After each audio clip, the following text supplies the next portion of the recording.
আসসালামু আলাইকুম ওয়া রাহমাতুল্লাহি ওয়া বারাকাতুহু। ওয়া আলাইকুম আসসালাম ওয়া রাহমাতুল্লাহি ওয়া বারাকাতুহু। নাহমাদুহু ওয়া নুসাল্লি আলা রাসূলিহিল কারীম, আম্মা বাদ। প্রিয় দিনী ভাইরা, আমরা এখন যে স্থানে অবস্থান করতেছি এটাকে বলা হয় জাবালে মালাইকা তথা ফেরেশতা অবতরণের পাহাড়। এখানেই ফেরেশতাগণ এসেছিলেন, আর কাফেরদের অবস্থান ছিল এই বরাবর পিছনে, এই পাহাড়ের পিছনে ওখানে ছিল কাফেরদের অবস্থান। আর ফেরেশতারা অবতরণ করেন এখানে এই পাহাড়ে, এরপর যুদ্ধে অংশগ্রহণ করেন ওই ফিল্ডে যেখান থেকে আমরা ঘুরে আসলাম, ওখানে মুসলিমদের বাহিনী ছিল।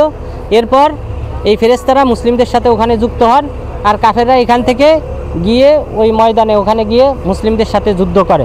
তো আল্লাহ তাআলা এখানে যে কয়জন ফেরেশতা পাঠিয়েছিলেন তাদের সংখ্যা সম্পর্কে মহান রব্বুল আলামিন বলেন, ইদ তাস্তাগীসুনা রাব্বাকুম ফাস্তাজাবা লাকুম আন্নী মুমিদ্দুকুম বিআলফিম মিনাল মালাইকাতি মুরদিফিন।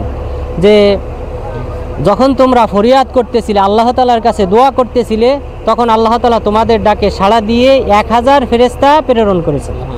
তো এই 1000 ফেরেশতা তারা কিন্তু এই পাহাড়ে অবতরণ করেছিলেন, এবং আল্লাহ তাআলা 3000 এবং আরও 5000 ফেরেশতার প্রতিশ্রুতি দিয়েছিলেন যে তোমাদের যদি প্রয়োজন হয় আমি প্রয়োজনে 3000 ফেরেশতা পাঠাবো, প্রয়োজনে আমি 5000 ফেরেশতা পাঠাবো।